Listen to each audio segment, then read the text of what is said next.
Hello everyone, welcome to this challenge zoology notes. आज के इस वीडियो में आपको बताऊंगी माइटोसिस के बारे में।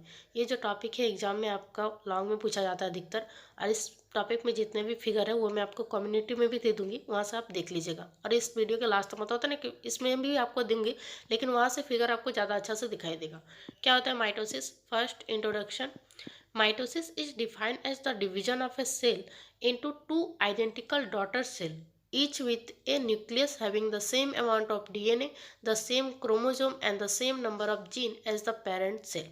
बोला जा रहा माइटोसिस को डिफाइन किया जाता है, एक तरह से बोल सकते हैं कि माइटोसिस को एक सेल के डिवीजन के रूप में दो इक्वल डॉटर सेल के रूप में इसको डिफाइन किया जाता है। जिसमें क्या होता है, जिसमें डीएनए का अमाउंट समान होता है, सेम होता है, क्रोमोजोम सेम होते हैं, क्रोमोजोम जो नंबर होता है उसके बाद सेम जीन्स के भी नंबर सेम होते हैं एज अ पेरेंट सेल।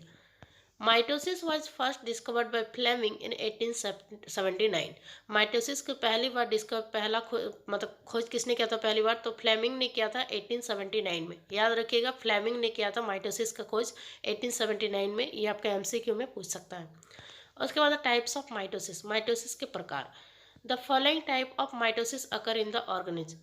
कुछ इस तरह के मतलब ऑर्गेनिज्म में कितने तरह के माइटोसिस पाए जाते हैं। तो पहला intra nuclear mitosis. The nuclear membrane remains intact, mitotic event occur within the nuclear envelope and the nucleus.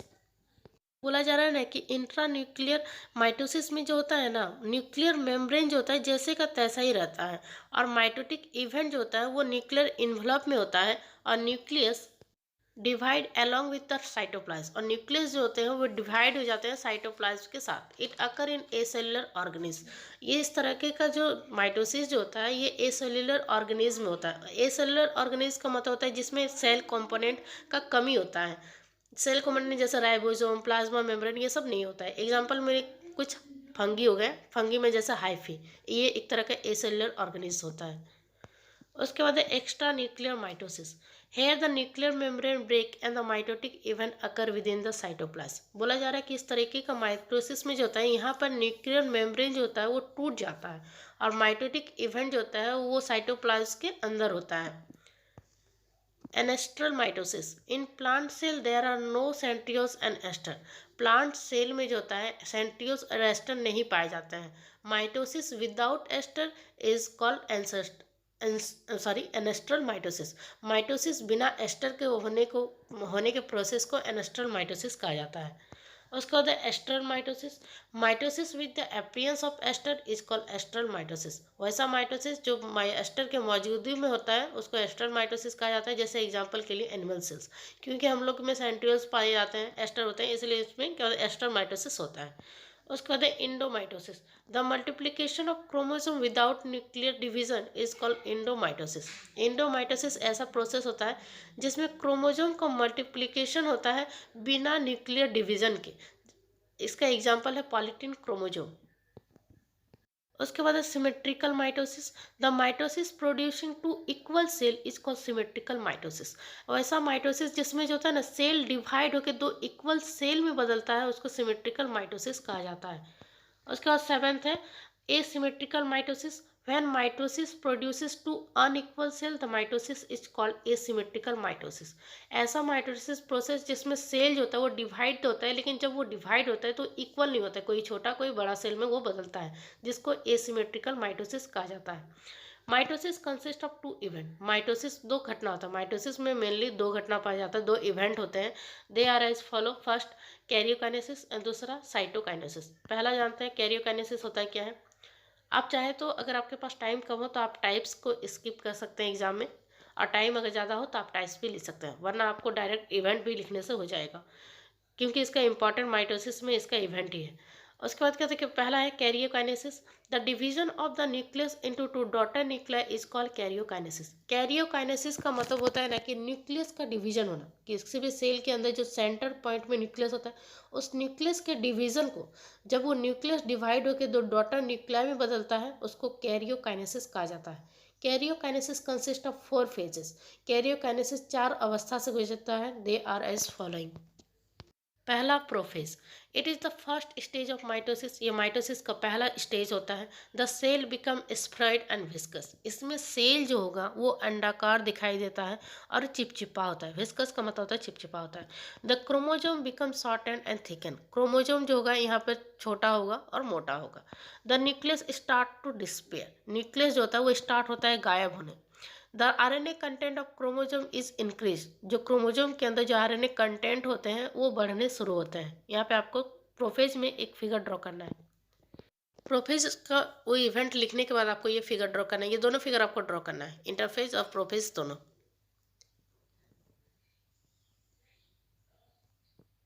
उसके बाद है metaphase. The chromosome lie at the equatorial plane. ये जो क्रोमोजोम है जो होता है ये क्या होता है, इस स्टेज में मेटाफेज स्टेज में क्रोमोजोम इक्वाटोरियल प्लेन पर स्थित होता है। Some of the fibres of the spindle attach with the centromere of each chromosome. इसमें कुछ फाइबर जो होते हैं, स्पिंडल के जो फाइबर जो होते हैं वो अटैच होते हैं हर एक क्रोमोजोम के सेंट्रोमियर में। The the the centromere of each chromosome divides into two, each being associated with a chromatid। जो इसका क्रोमोजोम का जो सेंट्रोमियर जो होता है वो डिवाइड हो जाता है, डिवाइड्स होता है दो में, और हर एक जो होता है वो एसोसिएटेड होता है क्रोमेटिड के साथ। उसके बाद मेटाफेज में आपको ये फिगर ड्रॉ करना है कि स्पिंडल फाइबर कैसे अटैच होता है। उसके बाद एस्ट्रल लाइन रेज किसको बोला जा रहा है, फिर क्रोमोजोम्स, नीचे लिख दीजिएगा मेटाफेज। उसके बाद थर्ड थर्ड इवेंट मतलब थर्ड फेज है anaphase. The chromatid of each chromosome are separated and form two chromosome called daughter chromosome. क्या होता है ना, क्रोमोजोम का क्रोमाटिड जो होता है वो अलग होता है और बनाता है दो क्रोमोजोम को, जिसको डॉटर क्रोमोजोम कहा जाता है। The chromosome developed the shape of J or L or V according to the position of the centromere in the chromosome। जो क्रोमोजोम जो होता है वो बदलता है शेप में। कौन कौन सा शेप, तो या तो जे शेप में बदलेगा, एल शेप में, या फिर वी शेप में। किसके ऊपर डिपेंड होता है, तो ये एक तरह का क्रोमोजोम में जो सेंट्रोमियर जो होता है उसके पोजीशन के हिसाब से अकॉर्डिंग ये इसका शेप बदलता है, या तो जे होगा या एल होगा या फिर वी शेप होगा। उसके बाद एनाफेज में ये फिगर आपको ड्रॉ कर देना है, क्रोमोसोम फाइबर। उसके बाद है इंटरजोनल फाइबर, बीच को इंटरजोनल फाइबर। उसका सबसे लास्ट जो फिगर मतलब है रे बनाया हुआ उसको क्रोमोसोमल फाइबर। उसके बाद है telophase. The chromosome with their centromere at the poles begin to uncoil and lengthen. जो क्रोमोजोम जो होता है सेंट्रोमियर्स के साथ जो होता है वो पोल्स के वहाँ पर जो होता है ना वो शुरू होता है अनकॉइल होने में, और एक तरह का लंबा होने वो शुरू होता है chromosome. They aggregate together to form a mass at the poles. ये एग्रीगेट होते हैं मतलब एक तरह से बोल सकते हैं ये खुलते हैं एक साथ, ताकि एक तरह का पोल पर मास का फॉर्मेशन कर सकते हैं। The nucleus began to repair. इसमें न्यूक्लियस जो होगा वो फिर से बनने शुरू होता है। Thus two daughter nuclei are formed and they attend the appearance of the interphase nuclei। इसमें क्या होता है ना, यहाँ पर क्या होता है कि दो डॉटर न्यूक्लियाई का फॉर्मेशन होता है और ये अटेंड करते हैं इंटरफेस न्यूक्लियाई के अपीयरेंस को। उसके बाद यहाँ पर टेलोफेज में आपको ये दो फिगर आपको ड्रॉ करना है। याद रखिएगा अगर ये लॉन्ग में पूछा जाए तो आपको फिगर जरूर ड्रॉ करना है। कुछ पॉइंट लिखिएगा, एक पॉइंट लिखिए लेकिन फिगर जरूर ड्रॉ कीजिएगा। उसके बाद है cytokinesis. The division of the cytoplasm into two daughter cell is called cytokinesis. Cytokinesis क्या होता है, तो साइटोप्लासेल के अंदर जो साइटोप्लाज्म होता है एक तरह का घोल जो होता है उसका डिवीजन होना दो डॉटर सेल में, उसको साइटोकाइनेसिस कहा जाता है। The division start as constriction. ये डिवीजन शुरू होता है एज ए कॉन्स्ट्रिक्शन के रूप में। This constriction depends and thus two daughter cell are form from a single parent cell. बोला जा रही है कंस्ट्रिक्शन जो होता है वो बहुत ही गहरा होता है, और इसमें क्या होता है दो डॉटर सेल जो होते हैं वो बनते हैं एक ही सिंगल पेरेंट सेल से।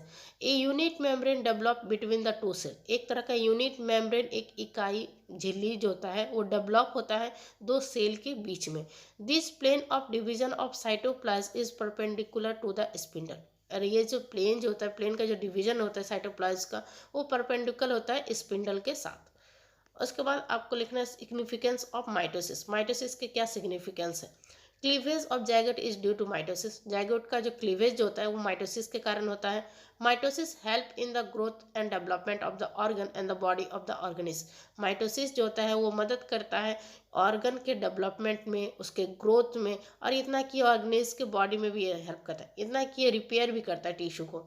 Mitosis help in the asexual reproduction of organism. Mitosis help करता है एसेक्सुअल रिप्रोडक्शन में, और किसी ऑर्गेनिज्म के एसेक्सुअल रिप्रोडक्शन में माइटोसिस हेल्प करता है। बस आप ये 3 पॉइंट लिख दीजिए, लिख दीजिएगा तो हो जाएगा।